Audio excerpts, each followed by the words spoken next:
Now, after shocking customers with a cartoon promoting trans top surgery, an individual has spoken out about the real-life harm that this sort of virtue signalling can cause. Sinead Watson is a detransitioned woman, former trans man, who had her healthy breasts surgically removed and then regretted it. And in an emotional piece for the Daily Mail, Sinead wrote, "When I saw pictures this week of the new image emblazoned across Costa Coffee's vans, I felt deeply concerned. I also felt immensely sad. The message is clear. You too can live your best life like this trans man if you get your breasts cut off. And it could not be more disingenuous." Well, I'm joined now by the journalist and author of We Need to Talk About Kevin, Lionel Shriver.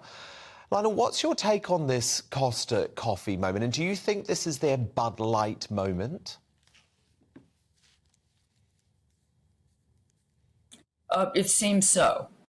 I mean, in your earlier intro, you said that this was a story that was dividing the nation, and I get the impression that, to the contrary, it's uniting the nation. I read, I scanned through about 200 of the thousands of comments on the Daily Telegraph website to this article, and there wasn't a single person who thought that this advert was a good idea. And in fact, it's another example of the left, in the interests of being so sensitive, being grossly insensitive to most people, and in fact, in trying to be inclusive of a very small minority, excluding everybody else. So why do these brands keep on doing this? I mean, they've seen what's happened to Bud Light, they've seen what's happened to Nike, they've seen what's happened to Doc Martens. What is it? Why are they so obsessed with trying to push controversial political views that have nothing to do with their core business? Of course, the short answer is that I have absolutely no idea.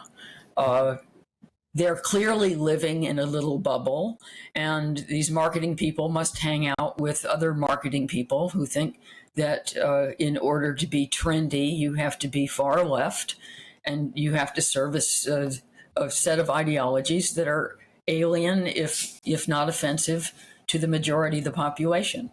But I don't what these people are doing in marketing and advertising, I have no idea, because they're selling an ideology, they're not selling a product. I mean, on a purely commercial level, this is nuts. How many extra cups of coffee are they going to be selling to trans men who are, or so we call them, who are delighted to have lopped their breasts off? A dozen? and then they invite a boycott by the rest of the country. It doesn't make any monetary sense. And we've seen this with Bud Light, whose sales are down by 10% because of the Dylan Mulvaney fiasco, and yet they still keep doing it. And in this case, it's even worse than the Mulvaney business, because it's celebrating the mutilation of the body, the irremediable mutilation of the body, and that is a kind of surgery that women have had to have for a long time because they had breast cancer, and it was a painful sacrifice, and something that they had to accommodate, and it wasn't a choice. And it wasn't fun, and it wasn't about their identity. It was something that was dumped on them by fate. And I feel that this makes a mockery of that kind of experience. No, that's a very good point. Very good point. Also, Lionel, just wanted to ask you finally about this decision from British Rowing, an organisation which has now decided to ban trans athletes from women's events after a former US rower and campaigner told them there is no place for males in women's sports. So do you think common sense might finally be starting to prevail on this issue of protecting women's sports, which is something I've been very passionate about? I think you should be passionate about it. Uh, it's a majority opinion. It is common sense. And I think the only thing that's a little bit depressing about this decision is that these sporting bodies are only feeling brave enough to make the decision they should have made to begin with when there are lots of them making the same decision at the same time.